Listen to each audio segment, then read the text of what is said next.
Hello and welcome to First Geek 411's book club. We are feeling some kind of way about talking about the Rope tonight.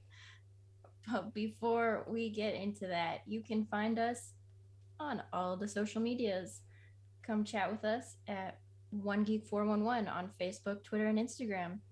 Join our Discord server or shoot us an email at 1stgeek411@gmail.com. Check out our website at onegeek411.com and watch live on our Twitch every Monday night at 6:45 Mountain Time, and find all of our videos over at YouTube. Rate and subscribe wherever you listen to podcasts, and check out our sweet merch at our Redbubble store. Hi, I'm Shanine, and with me I have Emma. Hi. Hello. And Cameron. Hello, hello. And Chris. Oi! And tonight we are discussing The Robe. We all have different covers. Emma and I have same cover. Cover buddies. Everybody's. All right. This best-selling novel by Lloyd C Douglas, published in 1942, tells the story of a Roman soldier and his slave. The Roman soldier was in charge of crucifying Jesus and was also the one to receive Jesus' robe by gambling, and was greatly impacted by the person of Jesus, as well as a mysterious power coming from the robe. The soldier and his slave embark on a journey to uncover the truth about Jesus and understand the power of the robe. What is everyone's first impressions? Briefly. I'll go first. Overall, I liked it. I'll have some other thoughts as we get a little bit farther in. Longtime book club watchers know that I have two categories for books, and this definitely falls into one of them. But here we are. But yeah, overall, I enjoyed it. I got bored at some points, but was interested at other points. I might not have finished it if I was reading it outside of book club, just because it's not my kind of book, but that doesn't mean it wasn't good.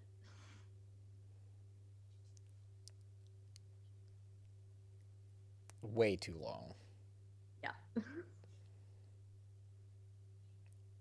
That's all I can say. Yeah, I definitely would not have finished it. I would have stopped so long ago if it wasn't for book club. Yeah, it was recommended to me by a friend, so I would have powered through it. But I was thinking about it today, and I'm like, I think most of its problem is that it was just too long. Yeah. I mean, my brief first impressions are I wanted to like it a lot more than I did. There were some things I liked, and many gripes that I have. Yeah, it's like it's like the reason I read Twilight. If some friend recommended it to me, it's like I would have finished it so I could tell you why you're wrong. I mean, it's a very trusted friend who recommended this to me. And then I was lucky enough to find a used copy for super cheap at our locally owned bookstore. And I was like, sweet. And then she was super excited about it. She's like, it's such a good book. And then I posted it on Twitter, and everyone's like, oh man, The Robe, it's so good. So I had it very hyped up before coming into this, and I wish I hadn't. Hey, at least it's not Treasure Island, though. Yes. No. Right? Like, The thing is, it's not bad like Treasure Although- Island is. It just, there's lots of spots where it goes on for far too long. It could definitely benefit from some sea creatures. It's not real enough. There's no squids. they don't even address the possibility of squids. I mean, Leviathan Exactly. is mentioned in the Bible. Why couldn't it be in here? Missed opportunity. Don't they talk about Job, though? They talk Isn't about that a like lot of things. And I'm just Isn't that like a throwaway line it's that like, they why- make towards Probably. Why is this here? Okay, but But I'm sure we'll talk about that. All right. Have you read other books in this genre, the biblical historical fiction? I mean, assuming Narnia counts, yes. Otherwise, no. I mean, it takes place in history. Narnia is the closest thing I've gotten to religious fiction willingly. Because I like my fiction.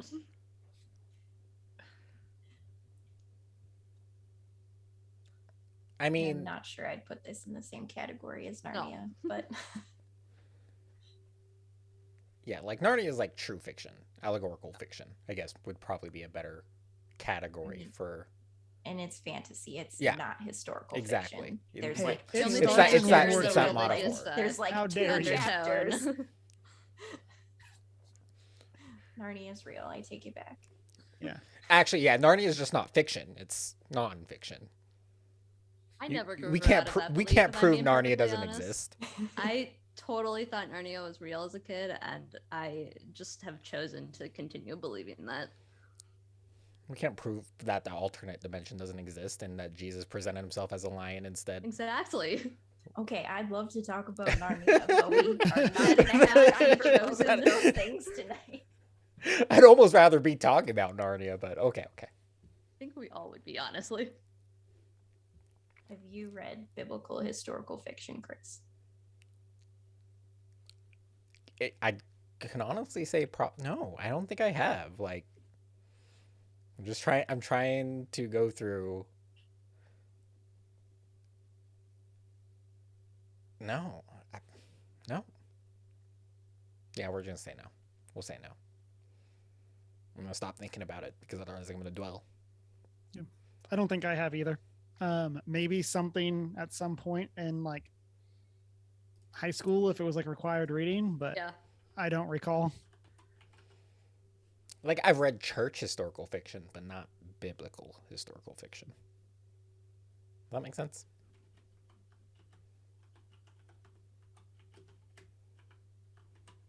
I mean, the church is very broad. Yeah. But Right. And so, like, medieval things about the Crusades and stuff, like, I've read a lot of fiction. Ah. But that's Okay. church related. The That's what I closest mean. I've gotten Yes. is Narnia and Good Omens, which neither are technically fall under that category. So I think for me, the first thing that comes to mind is like the Mark of the Lion series by Francine Rivers.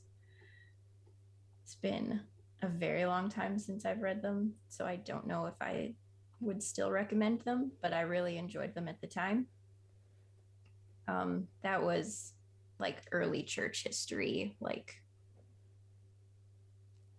post Jesus crucifixion and stuff, ancient Rome, that kind of stuff. Yeah. Nothing recent though.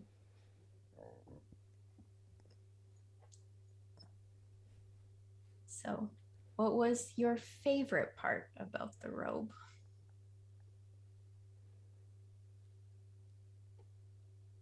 I think for me, the part where Demetrius, or however you say it, is learning Greek from the weaver, and then he goes and teaches it to Marcellus. He is just like, I'm gonna learn it and then I'm gonna teach you, because it kind of it flips that role and relationship between the two of them in a way of like, and it carries through that relationship between the two of them in a way that's like he's not just Marcellus's slave, he's also like teacher in a way. It's a good resemblance of the teachings of Jesus.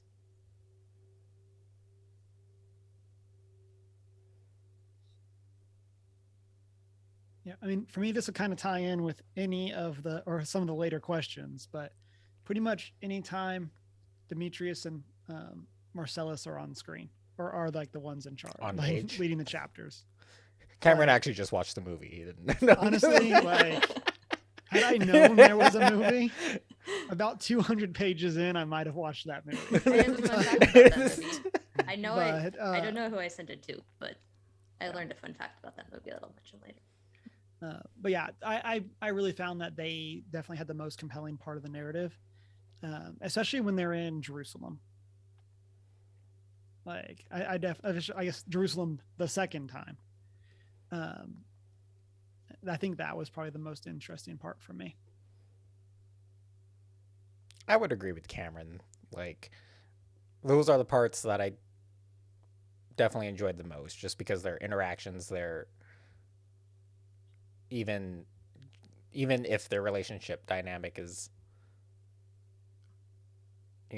owner and slave, but you can tell there's a familial feeling between them, and I don't know, their conversations are like, they're actually poignant. So I definitely enjoyed that part, but just so long to get to those parts.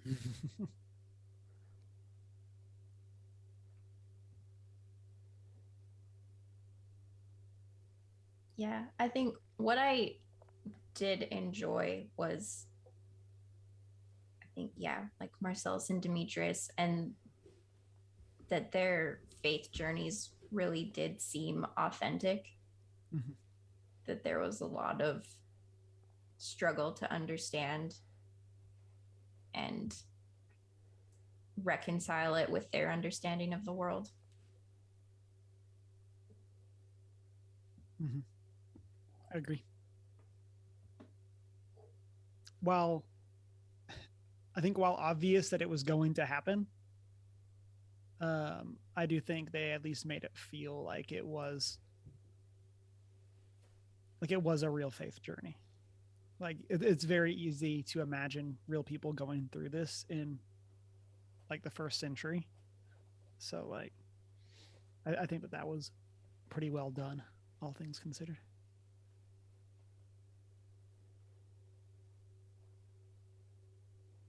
All right. What was your least favorite part? Keeping in mind that we may be digging in deeper to some of these things in the following questions.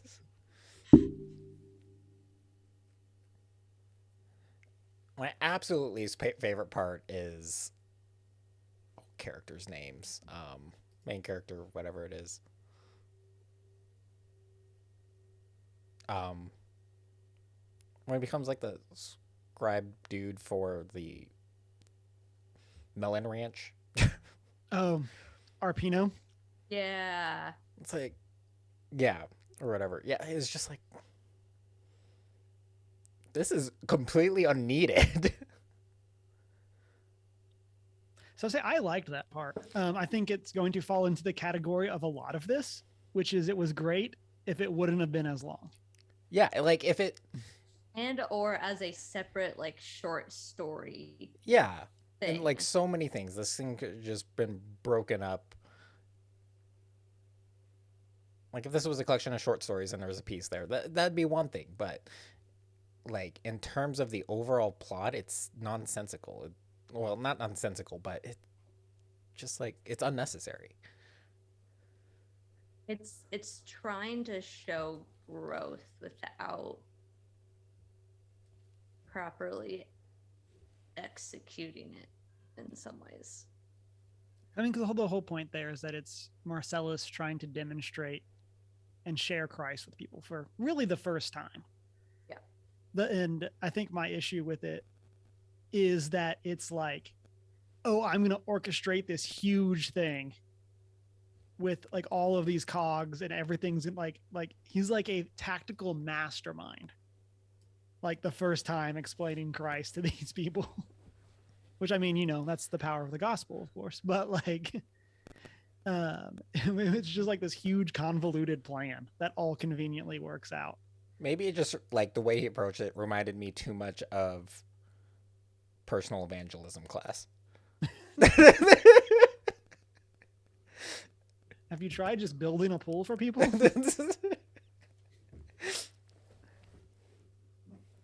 But it's like, here's a strategy you can use. Idea. Kind of thing. Like, you just got to strategize your way through to sharing the gospel, which I'm like, okay. Or you can just build relationships, but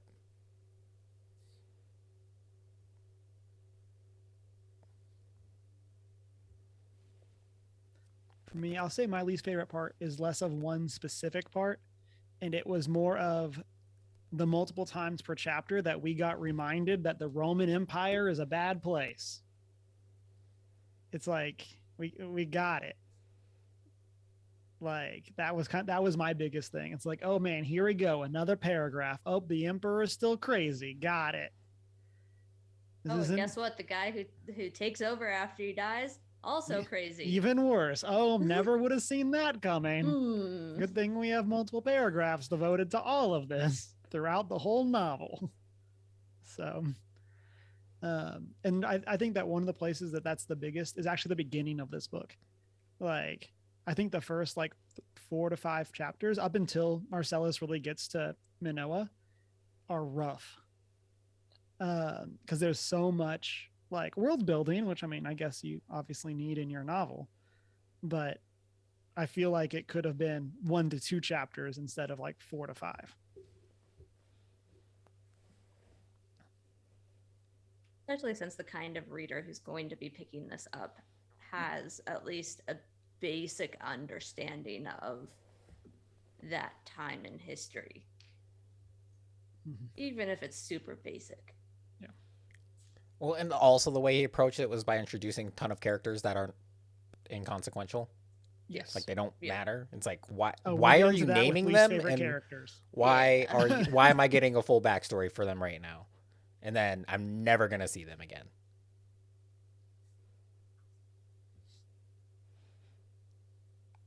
Like I didn't care. Like why do I need to know so much about the guy that wrote this poem that caused you to laugh?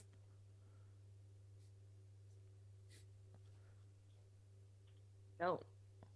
Exactly. But they're gonna give it to us anyway.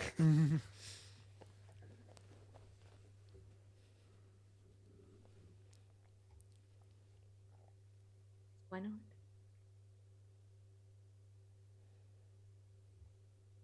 Janine, what was your least favorite part?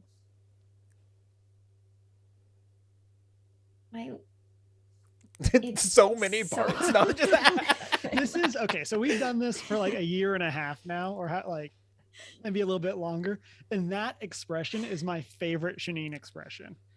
It doesn't come up too often, but when that happens, it's oh man, here we go. There are thoughts abound. Yes, things are about to occur.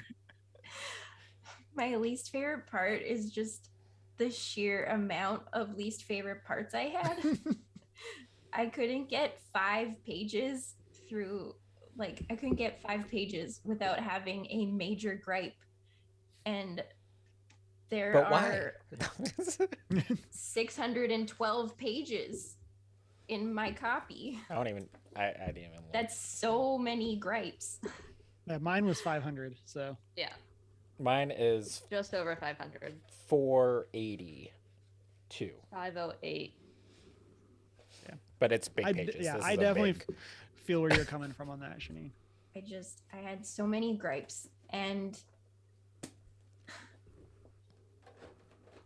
I will preface all of my future rants by saying there is a good chance that I know just enough about something to be wrong about it. So my gripes may be partially unfounded. But also there was just so many things that rubbed me the wrong way. And I think this is also just kind of a difficult read, I think, coming at it from our perspective in 2022, reading a novel written in 1942 about ancient Rome. There's just so many opportunities for interpretational difficulties. Especially since the preferences of the general audience when it comes to reading has changed drastically in the past 80 years. Yeah.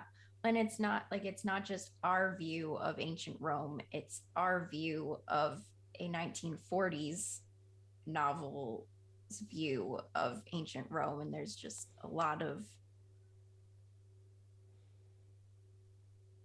views, Yeah, making it complicated. And it was hard to always know when to separate, like, oh, this is a biblical thing from, oh, this is a guy writing in the 40s. Mhm. The majority of it felt like a guy writing in the 40s. Yep. We'll get to that. Well, I mean, like, and also part of it is just based on where you're focusing around a Roman citizen, and you're inputting like all these 1940s views of Rome onto a Roman citizen character who it just makes him a lot less believable as a character. Because why would a Roman citizen feel like that?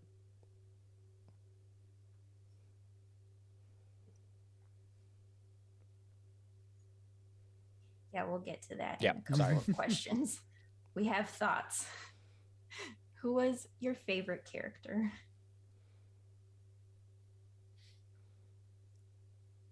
Demetrius.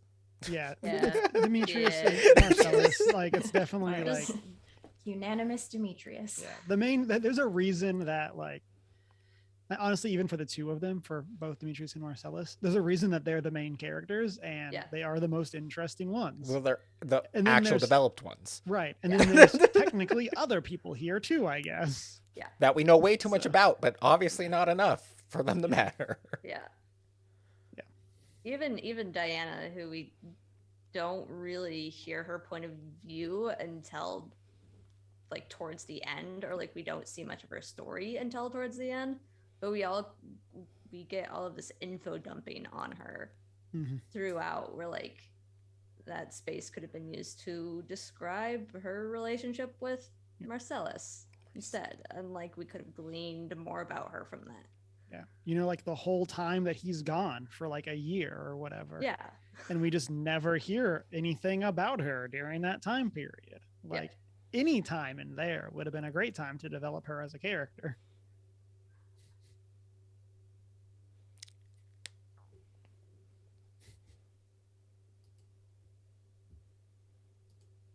Demetrius, I think, is definitely the strongest. Mhm. Like, Demetrius is the why Marcellus is a moderately compelling character. I would say a moderately decent human being. That too. But- Well, I yes. mean, actually, his Technically dad, speaking, Like, technically, you know, both things his are true, Cameron. senator Yeah. dad, like when they're interacting together early on, like it makes sense that Marcellus had a good upbringing with a good moral foundation based on what we understand of his dad, but like I'm not sure I would would care about Marcellus without Demetrius though. definitely I agree. agree. Yeah, Demetrius seemed interesting and had like, I don't know, flaws and like interesting things about him. And Marcellus fell kind of flat occasionally. He definitely had good moments, but there were some points where he just felt like stock Roman character. Yeah. The biggest place in Robe. which his flaws existed were primarily like things that resulted from his cultural upbringing in the grand scheme of things, like technically speaking, like his general outlook on the Christian faith or like slavery or stuff. Whereas Demetrius, who existed in that same culture for a long time, had like personal flaws, like fighting or whatever, that he actually had to work on.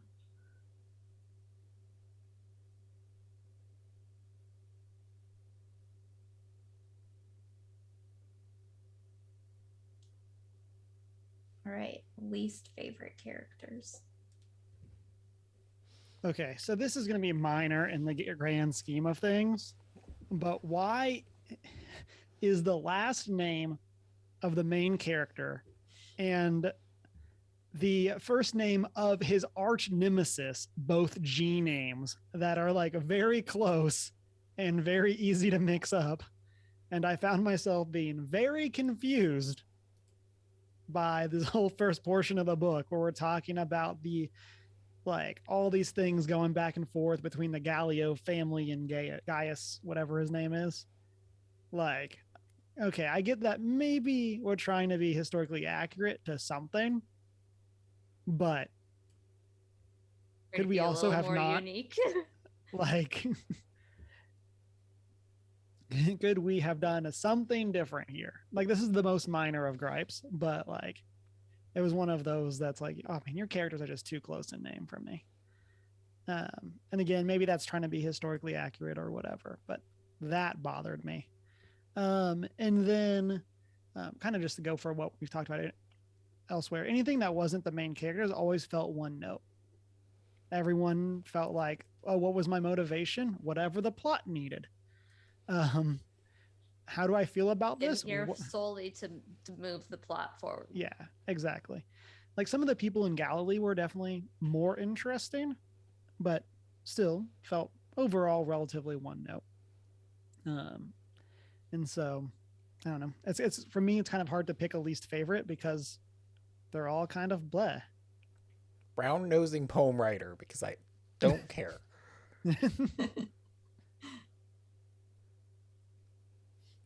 I feel like the guy towards the end who becomes emperor after what's his face Caligula? dies. Little Boots? Little Boots, like, Little Boots. if I'm remembering correctly, given that I spent 2 months reading this book, like, he is not mentioned until the last third of the book when he becomes relevant for the sake of whatever. So it kind of goes back to your statement, Cameron, of like, so this guy who's going to be integral to the end of the story, essentially, you're just not going to mention until the end of the thing, and you could have been developing that, like. Well, he should have been developing that because the entire conflict early on is that this Prince Gaius might become emperor following, and that's kind of what you're setting up. And then he doesn't, and then he gets poisoned and killed off. Yeah. Right. And then we get these random other things. Like, how would these other people who we aren't aware of are even vying for power suddenly relevant? Yeah. Like, I mean, I think that's the biggest reason I dislike the Little Boots guy so much, is because it's like, it's just such a weird time to introduce such a new and integral character, and you could have easily been playing with a lot of the characteristics that were given to that person. Okay, so Emma, you said that they weren't introduced to the last third of the book. It's even worse than that. It's the last chapter. Yeah, so according to mine, because this is one of the things that really bothered me. That was my guesstimate. Yeah, so and yeah, I know you weren't trying to be exact, but to your point, it's even worse than your point. Last quarter. So my book's 508 pages. I believe that Little Boots is introduced on page 443. Yeah. Out of 500 pages. After we've spent all the rest of the book developing Gaius as the villain. Yeah. We then, for the last 60 pages, introduce a new character. Maybe he thought he was like doing a twist thing there, but really it's just nonsense. Also, like, we open up like following the sister Lucia. I was very hopeful with that early on, and nothing. And she gets a lot of development, and she's kind of cool and kind of badass right away. I would have loved to have had that carried through much further. Agreed. It's what I was gonna say. Actually, is Lucia was done so dirty. Yeah. So dirty. And if only her and Diana could have hung out. Yeah. And they could have done cool, like, princess They could have developed those two together. And if only we also saw her again at all. Them together, and then the two of them and Marcellus. Like, Marcellus has such a fun and different relationship with each of the two. I mean, this is a 1940s Christian writer, so he's probably like, oh, that's too much woman there. Too many women. Just no, too much for one woman. Lucia was too awesome. She's like, don't want to give women any ideas.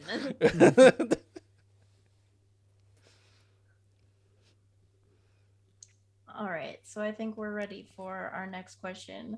Did you find the world and the characters believable? Completely fake, not remotely real. Yeah, obviously I jest there, but I think that for the sheer amount of world building that they do, building our actual history, or the 1940s view of our actual history, I think that overall they do a good job making the world and characters feel believable. Like I said, I think a lot of it's very one note. Like it's very like Rome bad, Israel good. The Christians in Israel good. There we go. And it's and it's kind of the same with a lot of the characters. Now that being said, I can definitely see real people acting this way and see these see these things occurring. Like that part's believable. There just wasn't a lot of surprise and depth to that. Yeah, definitely agree. I think as a Christian, one of the things that felt the most believable were the descriptions of interactions, well, the interactions with and descriptions of Jesus, just because it felt the most genuine in terms of a character, and a character that we have so much like info on as an audience, basically, and it felt right, and it felt like it fit in with the world. So for me, like, yes, in a sense, but there are parts like within that section where they're referencing Jesus where it feels like they're referencing the Bible, which isn't believable considering it doesn't exist yet.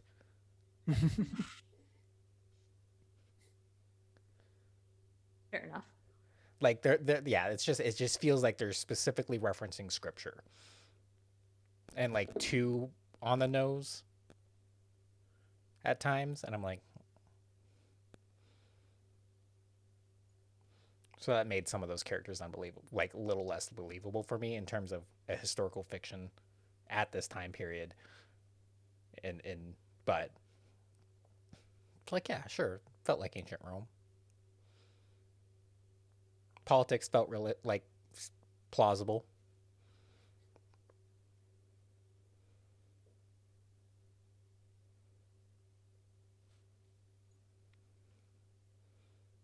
So I feel like the world building for me was a little hit and miss. I think, like, I agree with Chris. The politics were pretty well done. Very cutthroat ancient Rome politics.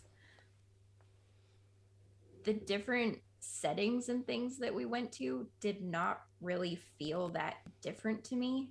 Mm-hmm. Except like maybe Arpino felt different at the end there, but everything else just kind of felt like the same place. I think it felt like Rome the entire time. Yeah. Like he tried to describe diversity, but didn't present diversity. Yeah. And I don't know. Some of the characters I did not find that believable. This could be a case of me thinking I know more than I do. But none of the Jewish characters seemed particularly Jewish to me. They sounded very evangelical. Oh, that too. Yeah. Like, yes. They didn't sound like they were Jewish at all. Like, I just don't think that people who had been Jews their whole lives and now knew Jesus suddenly would have sounded like 1940s evangelical Christians in the way that they were talking about faith. It felt weird. And those were like they have a very developed faith for being like 6 months after Jesus has died and been raised. Yeah, the church is very organized and there's no conflict in it, which is like the entire thing about Paul. Like Paul is like writing about, because there's these conflicts between. They did reference some conflicts at the end. Just not at the time. But there were a lot of them were more external conflicts. Yeah. And again, like that's kind of my point, is like it seems like they have knowledge of a book that doesn't exist, a compilation of these events. Like it doesn't feel like they're hearing about it through third parties and like it's kind of Word exploding of that way. Mm-hmm. It's like, oh, I read this and I memorized it, and now everyone has the same script.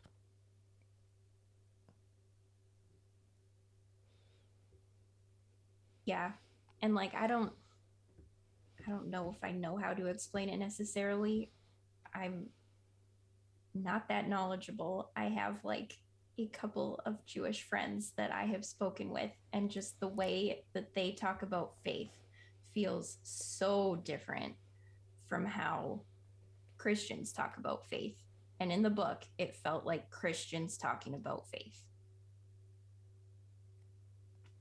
I'll completely agree. Okay, thanks.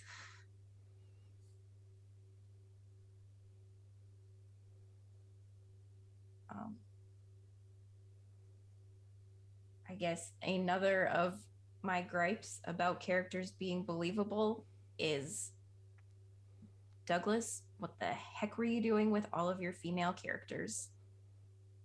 It was so bad. Pretty much. All of them were described as shapely. Yep. And childish as full-grown women. It's an apt description in general. No, I'm just kidding. Don't cancel me. I am completely joking. Yeah, Chris, I am sorry. Oh my goodness. Yeah, that was one for me. You better watch what you say there, man. Hey, I literally just hyped up Lucia and explained that his views on women are very apparent because he started writing a powerful woman, and then it's like, nope. That was one, Janine, for me, that I was like, oh, okay, this is just what we're doing. Oh, no, this is all you know how to do. Got it. Like, I feel like they were like, to your point, there were like two descriptions of women, and it was one category or the other. They just like flipped the coin to decide which description he was going with. Yeah, and I guess maybe really there were three. There was the young, attractive, rich women, the mothers, and then people who were poor. Like that felt like that. Those were his three ways that he knew how to write women, or describe women.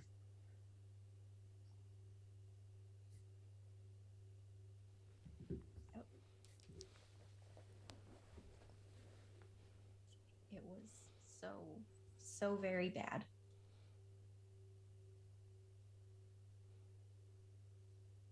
And I think even Marcellus and Demetrius got on my nerves a little in those moments as well, because it was like every woman they interacted with, they were like, ooh, do I love her? I might love her. Like, no. Yes. Hard agree there.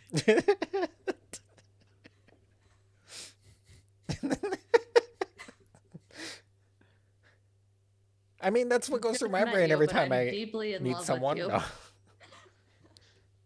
I love her, but I'm a slave, so I can't. Okay, Demetrius. I must get permission first.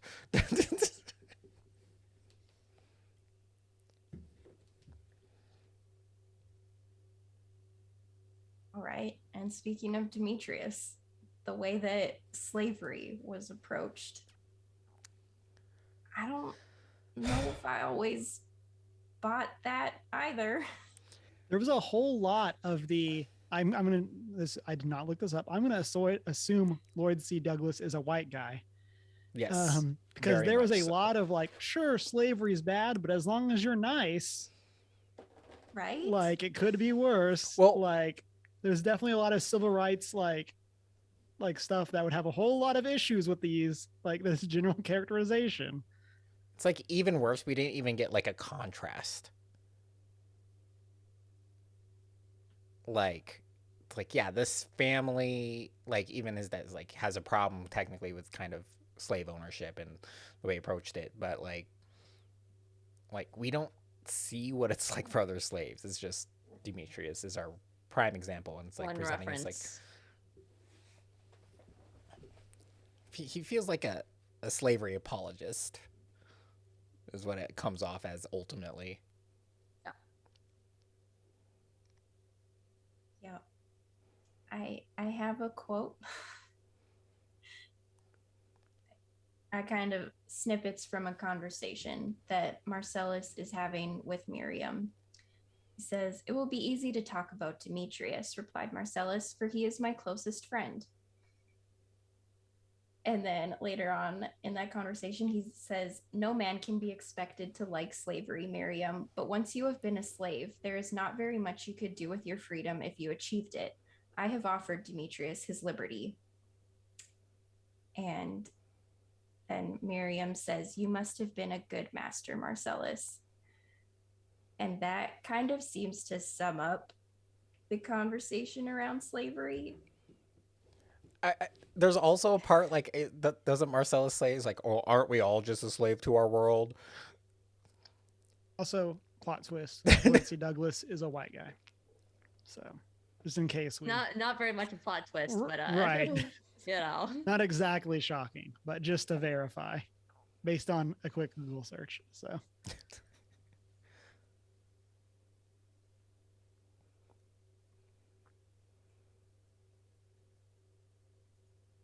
Rather questionable overall. Yeah, I don't know. I just like I was having other conversations with other people about this. We were talking about how there's like different forms of slavery in ancient Rome, like there was indentured servitude and things like that as well. And like it wasn't always necessarily slavery as we're picturing it, but there was the conversation in general in the novel was just like not good. Yeah, I mean, you do need like, yeah, even if there are different types, then approach it that way. Like otherwise, don't make slave ownership so prevalent in terms of your overall plot. Like your two main protagonists are master and slave. Contrast that so we at least have a like, so it's at least a good theme in your book, maybe, or presented in such a way. But Yep.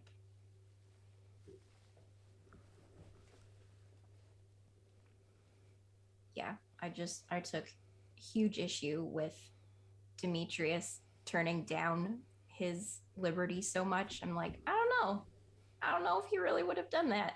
yeah, no, with the type of character Demetrius like kind of comes off as, he's like I was expecting like from the way Marcellus's dad talked about like, well, they just need to be organized and the leader.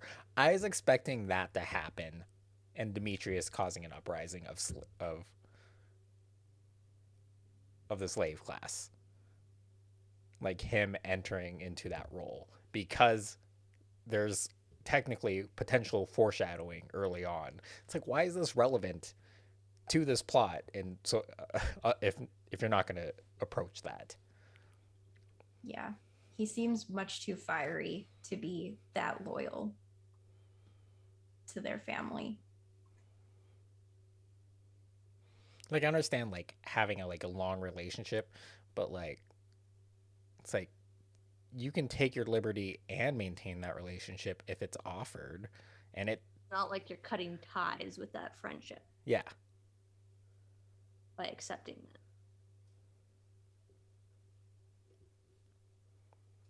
that. And just the way Marcellus was always like, but a good slave owner. Mhm. Like even Just like because in you treat all them properly doesn't mean that you're like doing nothing wrong.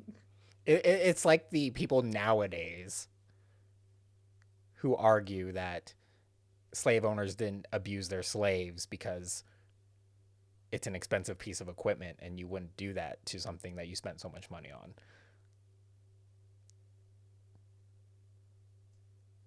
And I think the thing is that it wasn't just the Romans saying that he was a good slave owner either. It was everyone he had a conversation with about it. They're just like, oh, well, you shouldn't really own people, but as long as you're being nice. But you're doing all right.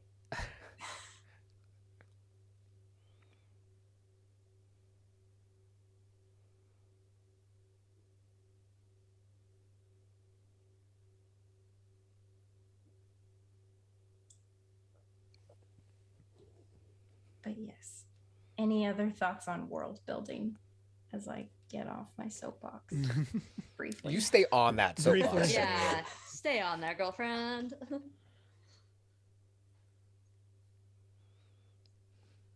People are gonna hate us. All right. I have a lengthy quote. Okay. Standing on tiptoe for an instant in the swaying crowd, Demetrius caught a fleeting glimpse of the obvious center of interest, a brown-haired, bare-headed, well-favored Jew. A tight little circle had been left open for the slow advance of the shaggy white donkey on which he rode.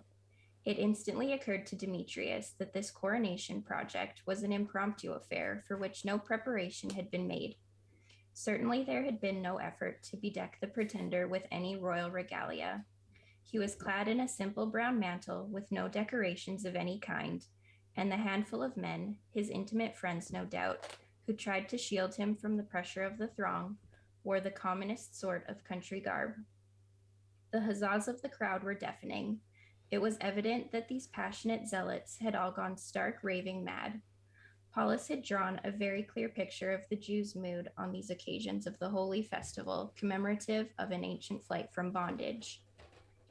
Again, Demetrius, regaining his lost balance, stretched to full height for another look at the man who had somehow evoked all this wild adulation. It was difficult to believe that this was the sort of person who could be expected to inflame a mob into some audacious action. Instead of receiving the applause with an air of triumph or even of satisfaction, the unresponsive man on the white donkey seemed sad about the whole affair. He looked as if he would gladly have had none of it. And later on, he was a lonely man. The eyes hungered for an understanding friend, and the loneliness of this mystery man had somehow communicated with the loneliness of Demetrius. It was loneliness that plainly said, you could all do something about this unhappy world if you would, but you won't. So this is Demetrius's, as well as our first glimpse in the novel of Jesus. What do you think of this first look?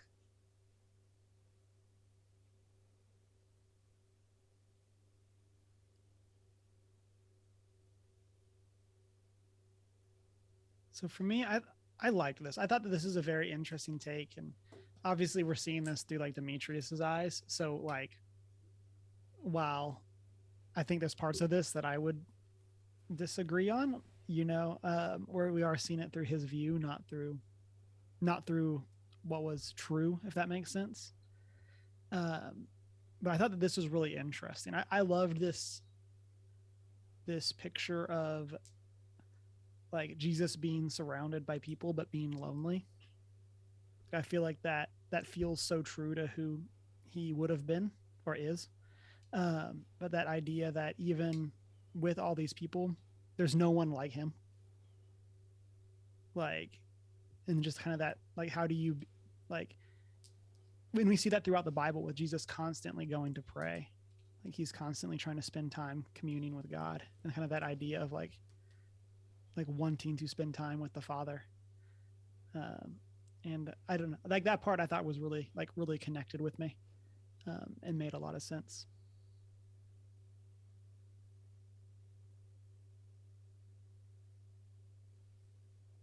Definitely agree.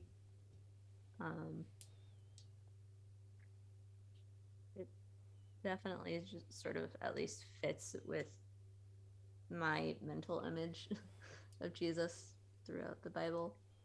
So it seemed to fit pretty well within this narrative, at least, especially as you were saying, Cameron, from Demetrius's sort of perspective um, within the story being told.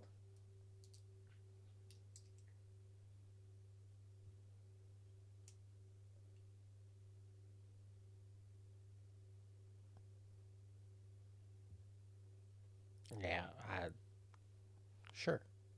Um,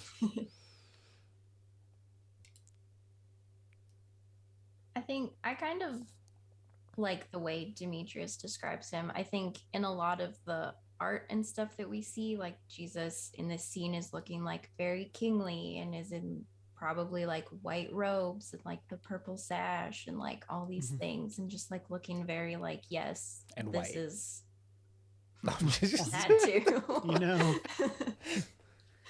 Let's Yes. talk. No. And just, I don't know, he looks like he's supposed to be there, I guess. And this just paints a picture of him as being more simple and like not really like a physically standout person necessarily, just like he's dressed simply, he looks like an average man, and It's not shapely. he's not shapely. This is the opportunity he should have used shapely. Yeah.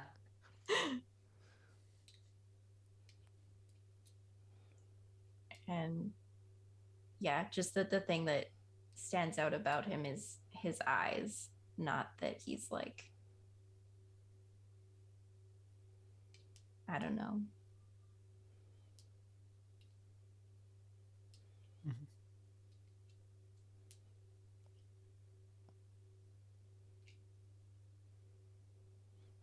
Yeah, I can see that. I like this. I can agree with these descriptions, kind of simplifying him. Well, I guess not simplifying, but I guess de-churchifying Jesus in this description. Because sometimes, we get the perception, obviously for him to have been successful, he's just this charismatic person going around giving speeches and doing all these crazy things. But like, that wasn't necessarily how it went. It's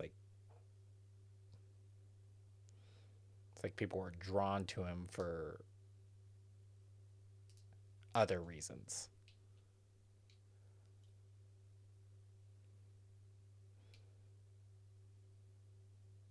Yeah.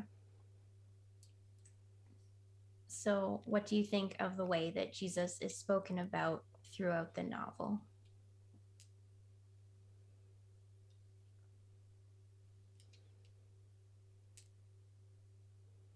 As an author, I cannot imagine, from especially like through the lens of fiction, trying to describe Jesus. Like I remember like when we got to this the scene that you were just quoting, I'm like, oh, we're gonna get a lot of Jesus now. And then we really don't. Yeah. Like we get references to what he's doing, and like that kind of made me sad. But then at the same time, I was like, if I was an author, like I feel like I would have Jesus on screen as little as possible. Or if I did, we'd be using direct quotes for the whole thing, going back to what Chris was saying earlier. It's like we are directly quoting the Bible for everything that happens. But it doesn't exist yet. But yeah, I mean, I think kind of tying in from the thing from earlier, there's nothing surprising about how Jesus is talked about here. Like the Romans don't like him. The early Christians do. And here we are. Like there really wasn't anything that really stood out to me. Like the people that I expected to be reverent were reverent, and the people I expected not to weren't.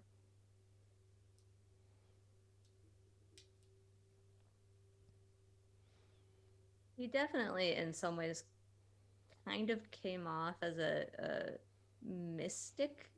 Mm-hmm. There's not exactly another word that I can think of that's better, but like almost like that one old hippie guy who lives up in a cave on the mountain, but not as weird. um, if that makes any sense whatsoever. Um, but it honestly just all makes me think of, like, in this book, the presentation of the one scene in Good Omens in the TV show where it's Aziraphale and Crowley standing there watching the crucifixion, and one of them's like, what'd he do to upset them so much? And the other's like, he told people to be kind. And the other's like, oh, that would do it. Like, it just makes me laugh a little bit, however horrible that sounds. Is like, in just in this book, he's presented as, the person, the weird old hippie guy going around telling people to be nice to each other. The Roman Empire just gets super upset about that. And it does kind of take away some of that churchiness that Chris was talking about. So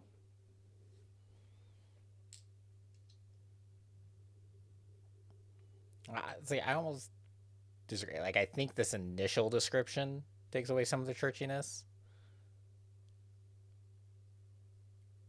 Almost. Well, I mean, like, sometimes, like, when he's traveling and, like, afterwards, um, when they're learning about who this Nazarene was, like, as Shani was saying, like, sometimes the way they talk about him is Christian. Like, they almost have too much knowledge of him.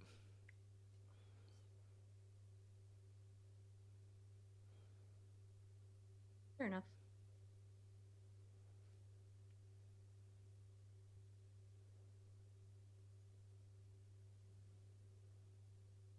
Yeah, I don't know. I think they often didn't talk about Jesus in a way that I expected them to.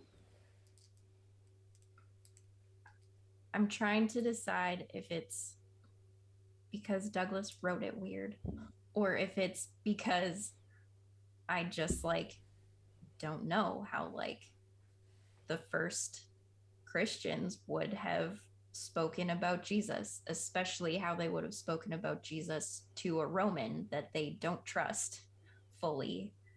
And Right.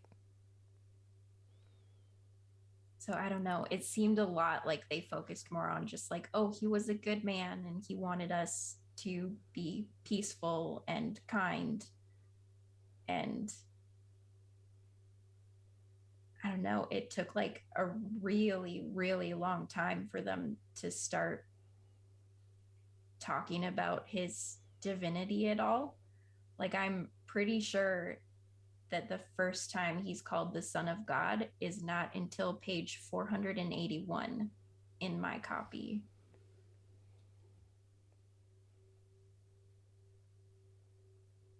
And it seemed weird that it would have taken that long to get to that point.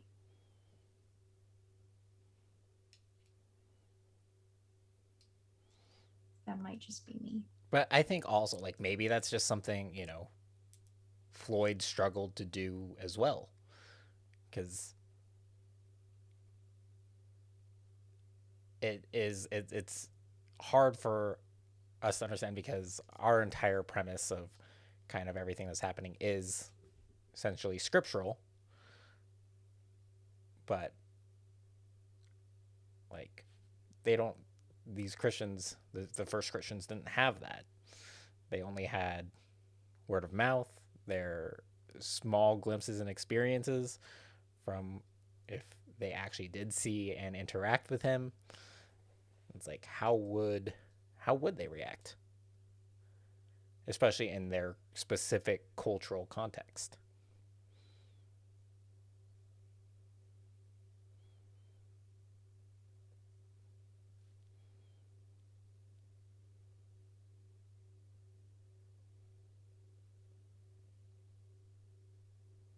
don't know. I guess I'm just basing it kind of off of, I guess, like Paul and Peter's like big speeches in the Bible that we get, and they're like very focused on Jesus being the Son of God. It just felt like they would have been talking about that more instead of like dancing around it. Especially since Peter shows up a couple of times.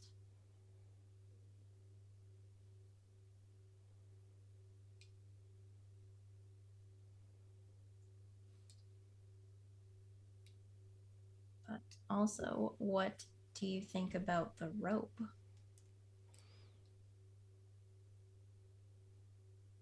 You know, it was there for a while and then it like mysteriously vanished for like 300 pages For and then it was back. Like, for the book being its namesake, yeah. it has a obscurely small part. Yep. Yeah, it's like technically there for the story. It's just not used as a storytelling device very often, if at all. It has like small conversion aspect, like early, like initially. Like I guess, you know, that is a plus to this because that's the point. That's the reason why I wrote this book. Was because someone asked them, "What about Jesus' robe?" Because, you know, in so many portrayals we see it get torn and tattered, but that's not biblical. Like, so they asked this question. And that's why he decided to write this. It's like, what happened to it? And I have some thoughts once we get to the theological themes for the robe, but in terms of it being like a storytelling device, yeah, it just felt like it was like, oh, here we are. Oh, and we're gone. Oh, and we're back. Yeah, I mean, very much plot devicey. I'm happy it played a small part because I was a little skeptical of like this holy relic idea.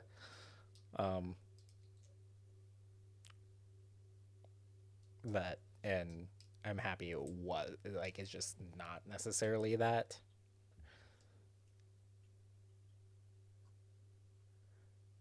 It's like the robe is what has power, and like hate those devices. Because I think if he would have made it a bigger deal, then it like the rationale of Jesus, like people were like, if he would have given the robe more power than he did, like it would have made more sense for Marcellus the thinking the robe had power, even if it was by transference, but like almost treating it as an idol as a result of that would have been a reasonable approach. So I'm happy he didn't do that.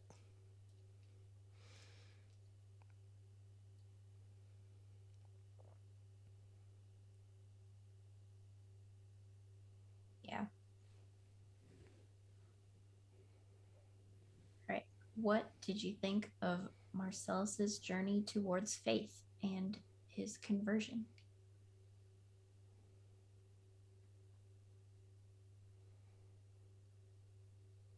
I think it felt mostly natural. But go for it, Chris. I was gonna say, like it felt like a very logical progression, which I'm mostly pro for. Like it didn't feel like a conversion story as much. It felt like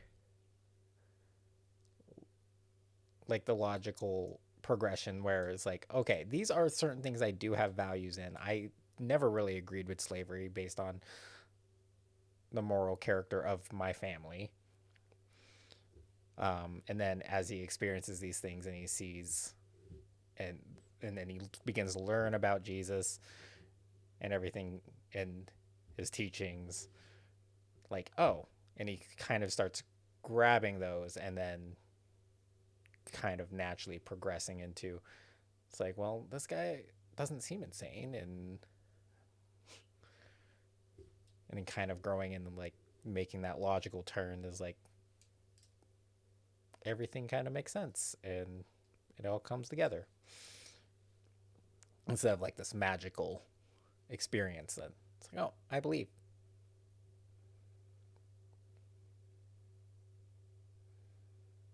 definitely agree. We've touched on it a little bit already in the sense that it felt very natural, sort of expanding on what Chris said, in that like you see Marcellus trying to think of logical explanations for like the stories he's hearing, and like, oh, maybe people just, you know, like put food back in the baskets, or like just trying to come up with, you know, logical explanations for each of the things he hears. Goes from that to like, you know, it's a logical progression of development. He didn't just flip on a dime or anything.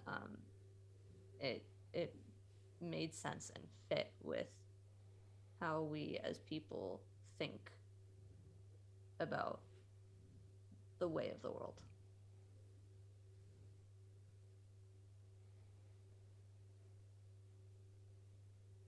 Yeah, I don't have a lot really to add. I think they all said it very well. The only other thing I really have is I really liked when Justice used the line of, "Oh, I was giving you milk when you still, or giving you meat when you still needed milk." That kind of goes to the thing that Chris didn't like of like obvious biblical quote is obvious, but I thought that was like that's the type of Too thing on the that, like, nose is what I'm yeah, saying. that like I liked that because it was so on the nose, but it's like also like, dude, Justice, like he's trying, like, but I liked that.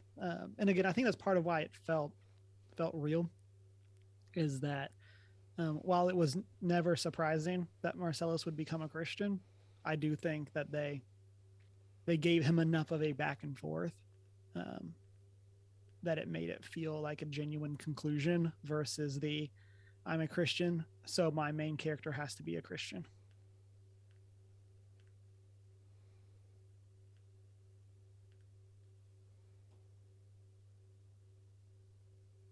Yeah, I have a ton of quotes that I won't read because it's really long, but just I'm gonna highlight them just as kind of a progression of Marcellus's faith is like him crucifying Jesus and being very, very upset about it, and being really impacted by Jesus calling on God to forgive them. And like, yeah, just that was very impactful for him right from that moment. His conversation with Justice about Jesus calming the storm and finding that one so hard to believe, like the other miracles of healing and things like that, he could kind of come up with reasonable explanations for, but the storm was just like too much. He's like, you would have to be a god to do that. And Justice is like, well, Yeah, whoa, that'd be crazy, wouldn't it? and then I will read this quote because I think it's really good. Then Marcellus says, then you're left with a lot more explaining to do. Suppose you say that Jesus is divine, a god. Would he permit himself to be placed under arrest and dragged about in the night from one court to another, whipped and reviled? Would he, this God, consent to be put to death on a cross? A God indeed, crucified, dead, and buried. And like, that seems like a totally reasonable response and like a very hard thing to be grappling with at that point in his discovery of who Jesus is.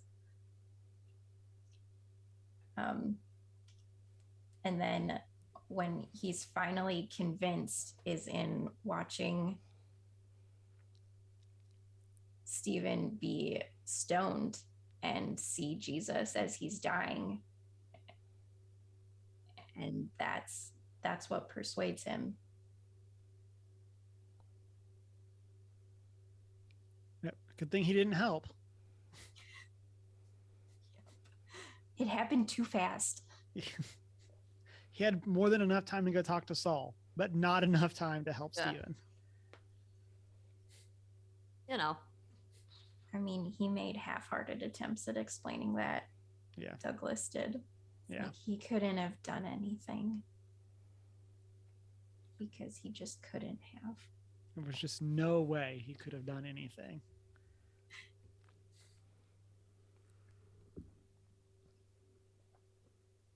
And then, yeah, if I'm right, the first time Jesus is called the Son of God is actually Marcellus saying it. So sounds about right. Yeah. Isn't he talking to the emperor at that point? Yeah, talking to Tiberius. He says he thinks he is the Son of God. And then Tiberius asks him, "What do you think?" And I feel like this conversation is a bit reminiscent of Peter and Jesus. Well, they're saying that you are this and this and this. Who do you say I am?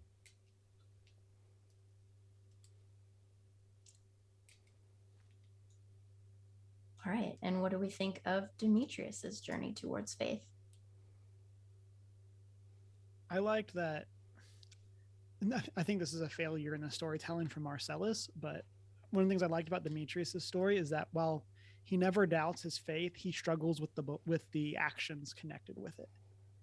Like there's the point where he talks about how like, oh, Christians, they don't fight. He's like, I wasn't even dry from my baptism before I was fighting. Like I thought that made Demetrius feel a lot more realistic as somebody like really after Marcellus believes, he never really does anything wrong. Whereas Demetrius has a lot more of that struggle with like, okay, but like, what do I actually do? Like, there's definitely that more of a side of it. And I thought that was a very, very well told part of Demetrius's journey that I feel is a lot more realistic for a lot of people. Well, compared to Marcellus's. Well, I would agree, but I don't think Marcellus was ever written in such a way that he did anything wrong prior to his conversion, really, anyway. Touche. Yeah. Douglas does a lot to make sure that Marcellus is not remotely, like, he was there, but isn't responsible for Jesus's death and all that stuff. And that's what I mean by, like, his progression to faith was kind of a natural because it was ready in line with his personality and his belief, like his ideals, not necessarily beliefs at the time because he didn't really have any. Whereas Demetrius had to struggle again. Like he was the same. He's the same afterwards, and he was struggling to change that. And Marcellus was just like, oh, I was already a good moral person. Mm-hmm. I'm a good master. Which with Demetrius at least is a good representation of the real world application of like converting, if you will. Like you don't just convert and then suddenly you're like the best person on the planet. It's an everyday struggle. Speak for yourself. No, I'm just kidding. JK. Speaking for myself and several people I know. I think Demetrius' journey was one that I appreciated a lot more as I was flipping through my notes at the end again. I looked at a quote from him from the beginning and a quote at the end, and I was like, Douglas, you did something good. So at the beginning, probably wasn't even thinking about it when it happened. He was just like, it's like, I'm only focusing on Marcellus. This was just a happy accident. Maybe. I don't know. But so at the beginning, Marcellus and Demetrius are having a conversation about the gods. And Marcellus says, do you mean that you don't believe they render any service to men, or do you doubt that the gods exist at all? And Demetrius says, I think it better for the mind, sir, to disbelieve in their existence. The last time I prayed, it was on the day that our home was broken up. As my father was led away in chains, I knelt by my mother and we prayed to Zeus, the father of gods and men, to protect his life. But Zeus either did not hear us, or hearing us had no power to aid us, or having power to aid us refused to do so. It is better, I think, to believe that he did not hear us than to believe that he was unable or unwilling to give aid. And so just showing where he's coming from in the beginning with, I don't know, almost hoping that gods don't exist and just being convinced that they're not going to care about him. And then at the end, when Demetrius and Diana are escaping from Capri, Diana says, "Think he will take care of us if a storm blows up?" And Demetrius says, "He has been known to take care of his friends in a storm." Mm-hmm. I like that one. And yeah, I think those quotes together are so important for understanding Demetrius and how much Jesus has come to mean to him. And yeah, to go from believing the gods don't exist or don't care to being assured that Jesus is watching over him.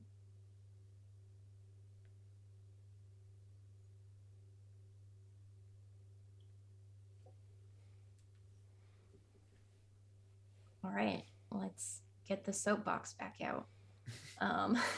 Obviously, a lot of biblical themes in this one.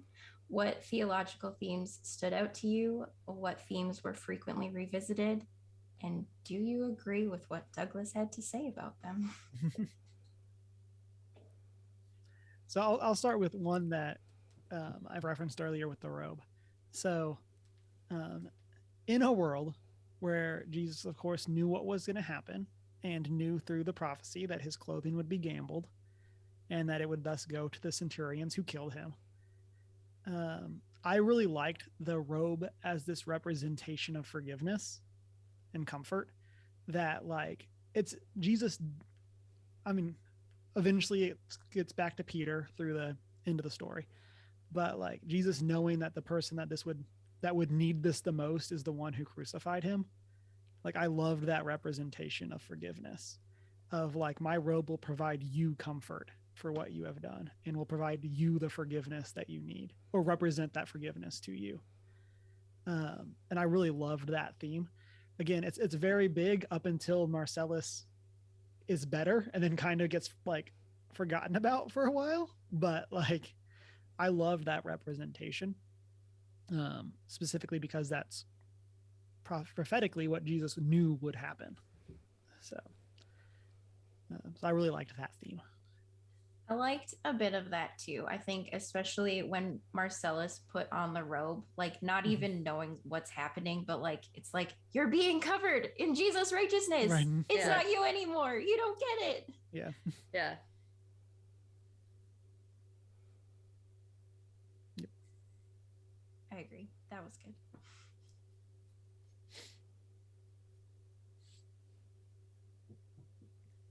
I was trying to find a spot that I'd marked. I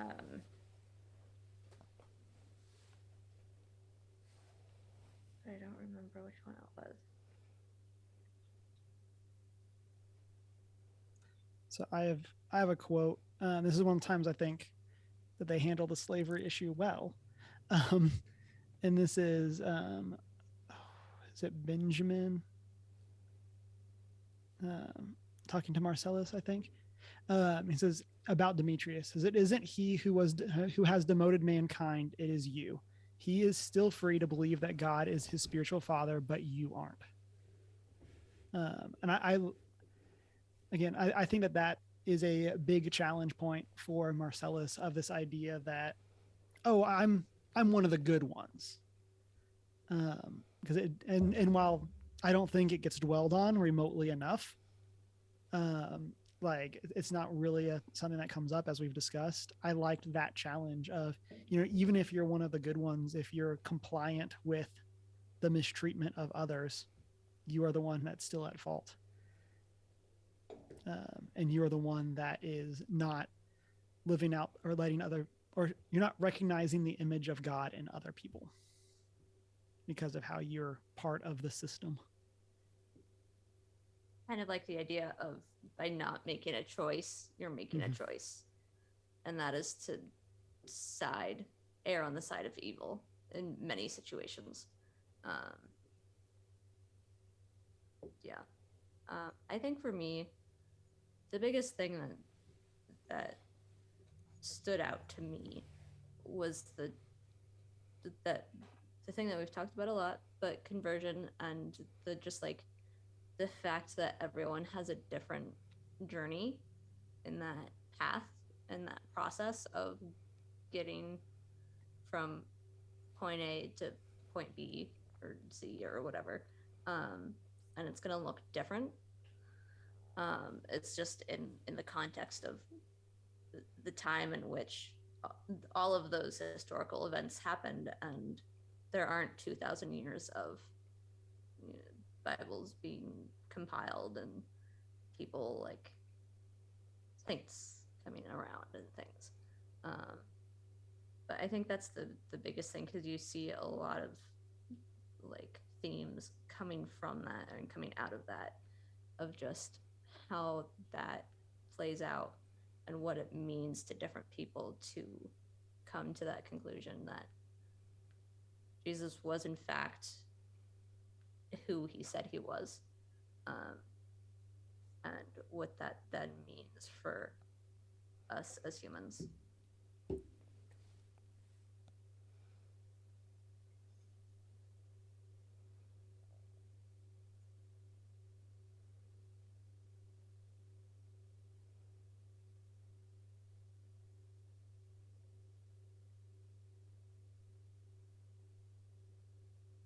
You got anything, Chris, before I go off? Go off. Okay. I have A to K. You don't have to do all of them. Okay. Say A to K. What? I have bullet points, A to K. Oh. Okay. Let's. I don't want to rush Sure. you, but Okay, I'll pick. Okay. This one I do have a big gripe about. So the Jews hated their government, so did the Greeks, but a change of government wouldn't help. That wasn't the trouble. The trouble was that the people couldn't change each other or themselves. And I'm like, yes, that's right. They can't change themselves. That's why we need Jesus. Then it felt like he kind of contradicted that throughout the rest of the book, where he was like, just follow Jesus' teaching and be good to each other. Like, just be good.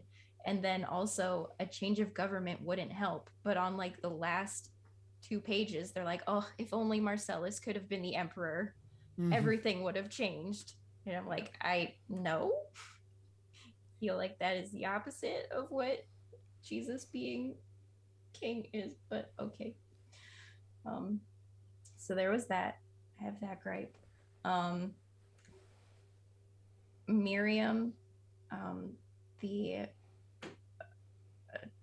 disabled girl in Cana, says, there was a time when my lameness was a great affliction because I made it an affliction. It afflicted not only me, but my parents and all my friends. Now that it is not an affliction, it has become a means of blessing. I'm like, it's great that you have found blessing in that. However, I feel like disability is not a blessing to everyone and maybe shouldn't be talked about like that. Say what? Yeah, I mean, I think tying back to like what we said about even like about the slavery thing, it sounds like someone who in this case is able-bodied trying to be like, it's not that bad, right? Without any clear understanding about what people are going through. Yeah. She's a Christian now and nothing's a problem anymore. She just has joy in Jesus. Like, no. That's a very evangelical point of view for sure, though. Okay. Here is another one that I had a very big gripe with. Nothing mattered but to follow the young man who looked into your eyes and made you well or ashamed, or tightened your throat with longing for his calm strength and floral purity. And I'm like, ashamed? I look at Jesus and I'm ashamed? Are you kidding me? Lies. Don't was put like, words in my mouth. No. Like, we do not feel ashamed when we come to Jesus. We feel, again, like this is a very evangelical thing to be saying, but there's a difference between conviction and shame. Like, this is just 100% no. It is not healthy. Yeah. This is one, like, for me, that was one that I wrote off as like poor word choice, but I get what you mean. And they're kind of going to exactly what you're saying here. Like, I feel like ashamed. Like for me, I'm like, is this the 1940s word for this? Like, Probably. again, I like It's a your use of the word 1940s sermon point, very much there. so. Yeah, of like, is like I basically interpreted that as convicted. Like, but yeah, I think that it's a very poor word choice. I just like, as an author and a linguist and a story lover, I just find word choice very significant. Oh yeah. And I'm like, that was not a good word to use there. Definitely. And was so very wrong. I have a book that I am very super excited to be reading soon by Crispin Mayfield called Attached to God. And it talks about shame attachment and how that is not good. And just want to highlight that as being bad. And you should not feel ashamed to come to Jesus.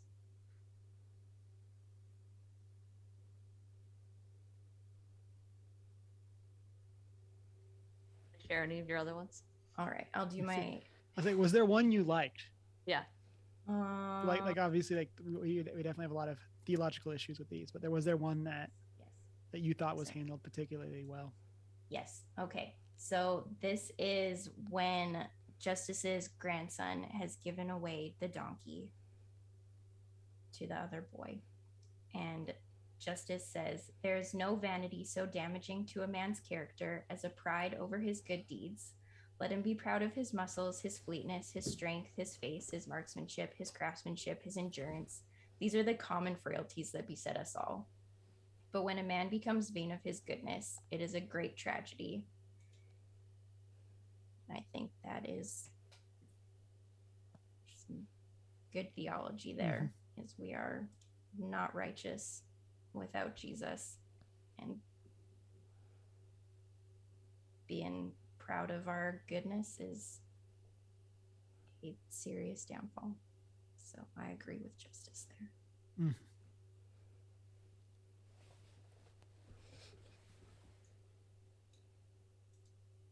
All right. If you want to know the rest of my gripes, hit me up on Twitter. Yeah, I say I would like to know the rest of your gripes. So. Just post one a day for the next month. Up until next book club. Write a blog post. Yeah. All right, maybe. But where would she do that? I wonder. Shameless plug. Banshee, Shanine. Shameless plug. thehootinhell.com. I might do it. Just do I have it. a lot of things. Okay. But anyways, so in the end, spoiler alert, Marcellus and Diana are, I mean, basically, Marcellus is brought before the new emperor, Caligula, and Caligula's trying to force him to renounce Jesus, and Marcellus refuses and is sentenced to death. About the person who's been doing sound design for the past 2 weeks.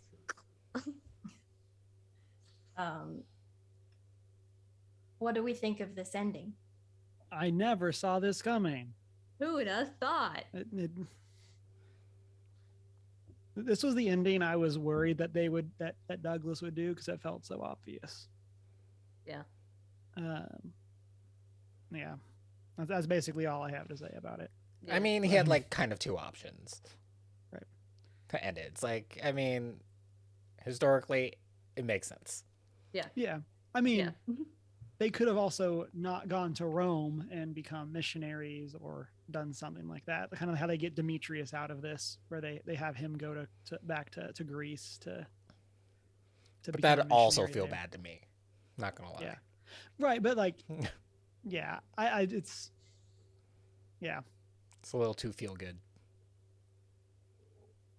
Yeah. For the political climate. Yeah.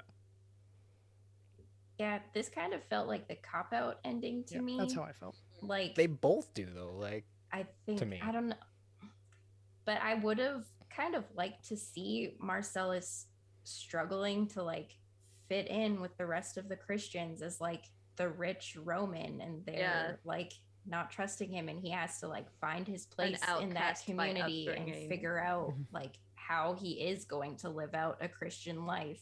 But then isn't that a little too Paul? I'm not opposed to it. I would not have been opposed to a time skip.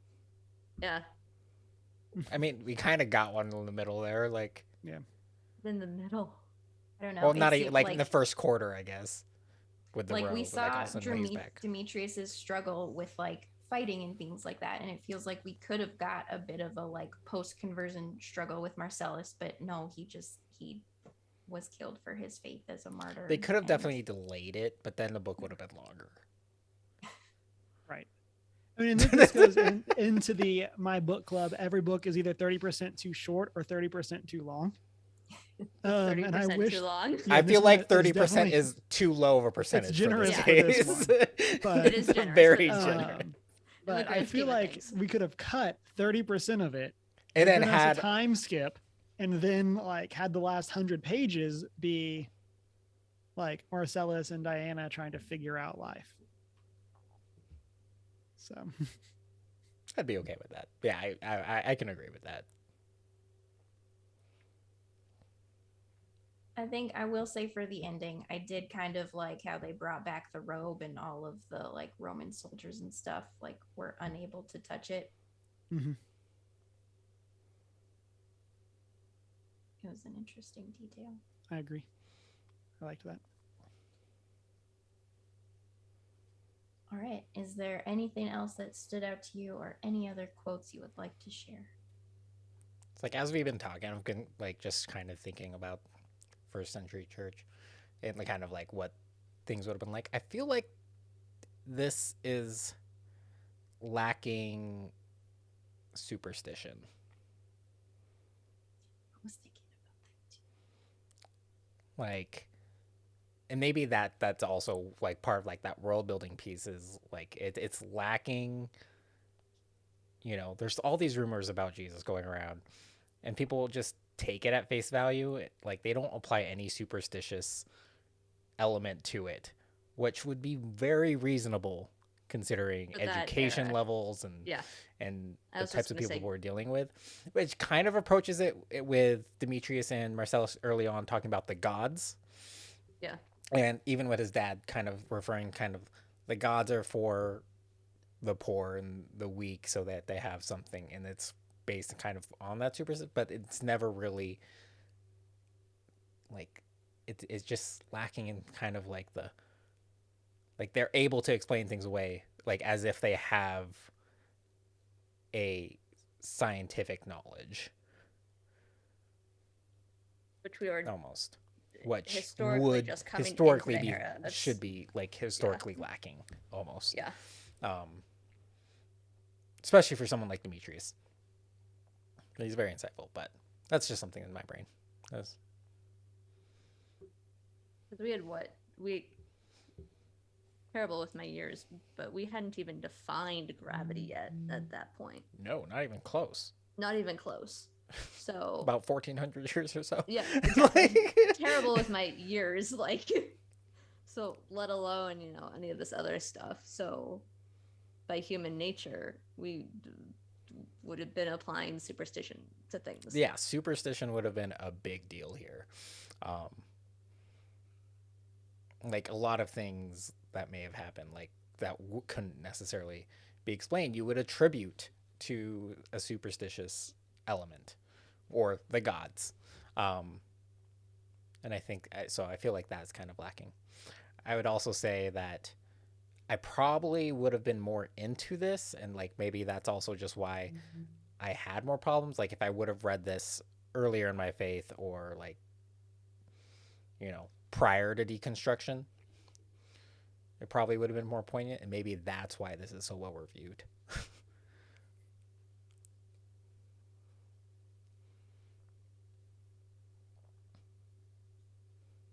So I actually dog-eared quotes for this time and underlined so that I could find them. So I'm going to share two. One of them is this is page 347 on mine. It's Demetrius confronting Marcellus about the faith. He says, "This faith is not like a deed to a house in which one may live with full rights of possession. It is more like a kit of tools with which a man may build his house. The tools will be worth just what he does with them. When he lays them down, they will be of no value until he picks them back up." Cameron, I bookmarked the exact same one. Hey, same page. Hey, same page. Same quote, same statement. And so I like that. I don't think it's necessarily anything revolutionary, but I think that it was a very cool way to say it that felt authentic to these characters in this world, and taking that, what I think is a common part of how we think about our faith, that it is what we do with it, that Jesus has called us to do with how we live. And so I really liked that quote. And then this other quote, I think, especially in hindsight, very much summarizes how I feel about this book as a whole. And this is on page 149 of mine. It says, "Apparently the Galilean epic, even when imperfectly understood, had the capacity for lifting a friendship up to a very high ground." And that's kind of how I felt about this whole book. It's like, even for all of its imperfections, this kind of goes to what Chris was just saying. For all of its imperfections, for all this stuff here, it's hard for me to say I didn't enjoy this book. Because there is so much power, obviously, in the gospel. There's so much power in every individual's faith journey, and sharing that with others, and being able to talk about what we believe and why. And yeah, so it's so hard for me to be like, I didn't like the story about Jesus, even as we obviously have had a whole lot of challenges through this, and have a lot of challenges with how Douglas represents, especially the time period and stuff like that. So.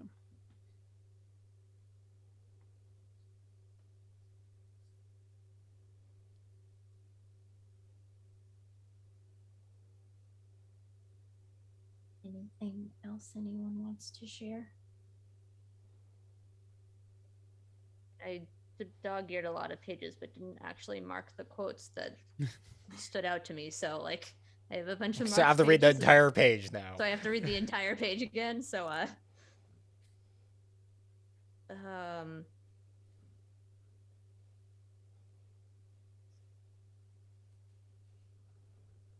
don't think so.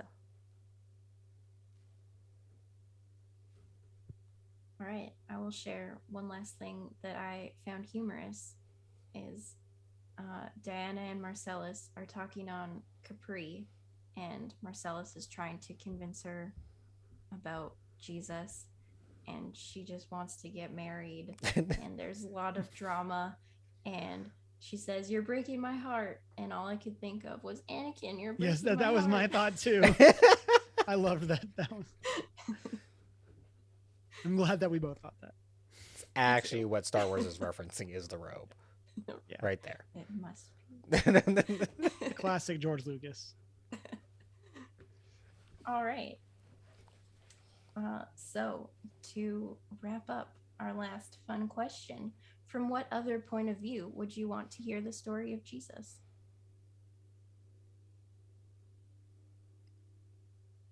To use people from this book, I think Justice's experience would have been very interesting. The idea of someone like one of the people that was with Jesus for a lot of the time, but was not an apostle. I think that would be very interesting. I think I'd say as an author, I would feel so challenged and convicted to try to represent Jesus well on page. So that part would scare me, but the idea of this person on the outer circle of followers, for lack of a better term, I think would be a very interesting way, kind of I think it'd be a cool way of representing some of the dynamics within the group, especially within the apostles that we get in the Bible of them kind of bickering amongst themselves for like who was greater. I think having it kind of be this outsider would be very interesting. I was thinking, even like from Mary's perspective, but purely as his mom, just like in the very motherly sense, just like because we in the Bible we see her a lot of, like as much one of his followers as his mother, but like something where you like he and the apostles come over for dinner and she's like, oh, y'all are so skinny, like let me feed y'all or something, that'd be kind of fun. I think like not necessarily from this book, but like from the perspective and within time frame of the friends that lower their crippled friend down through the roof because they couldn't get to him. I think from their perspective, going back prior, just like hearing rumors and like hearing things, and then going through the journey of getting their friend to him would be a very interesting historical piece and very interesting perspective, because it's like, how much weight are you putting on rumors and what you're hearing about, and then how much faith you're putting into the potential of getting your friend there, and then the lengths you're willing to go through.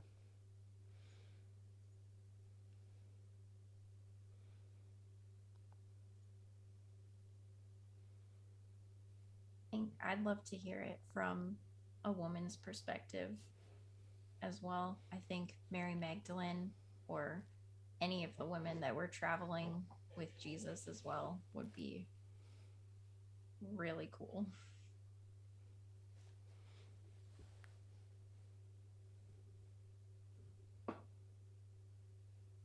The donkey's perspective. I'm just kidding. Always. I feel like that exists. Does it? Probably like a kid's Christmas movie. Yeah, I feel like that's I gotta feel be. like Yeah. You just get an Someone- anamorphic. Yeah. I do know Someone- there's a short story from the tree's perspective, to be fair, Yeah. somewhere out there in the world. So I feel like if Little Drummer Boy is a thing, there's got to be something from the perspective of the donkey. yeah. Given the weird Christian content that's out there. Maybe that's a new episode idea. We need to watch bad Christian movies. The original Narnia movies. The beavers are hideous puppets. All right. Any final words on the Robe? One more book and we got 20 for our tier list. So Just I'm watch ready. the movie. No, I'm just. I haven't seen it yet, but it'll probably suffice.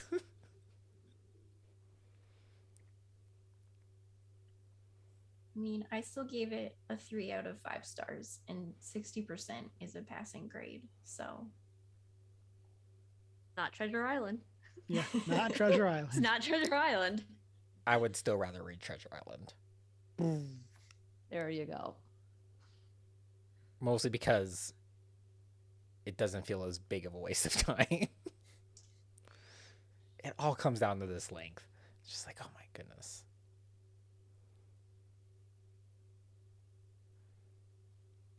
all right. Our next book club, as chosen by the audience, will be Piranesi by Susanna Clark on May 26th. So, I have Yep. ordered my copy. nice. I have it sitting on my shelf. You're prepared. I am. What is this one about, Shanine? I don't know. Okay, I don't either. I just saw the name and ordered it. So Also, just a heads up, I may not be here for that one. Lame. Sorry. May not. Plans are still up in the Up air. in the air. It's still a whole month away, so, plans have not solidified.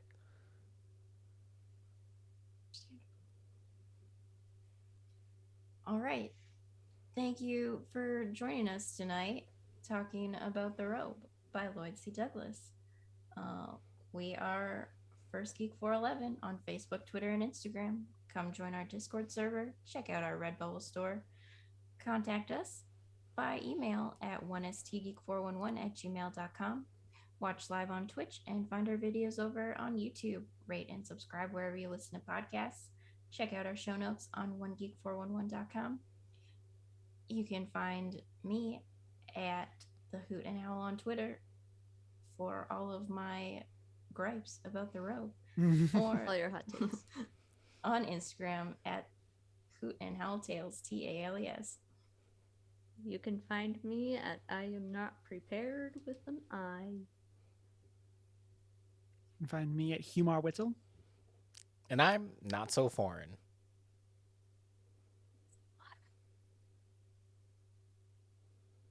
Read a book. Wash your hands.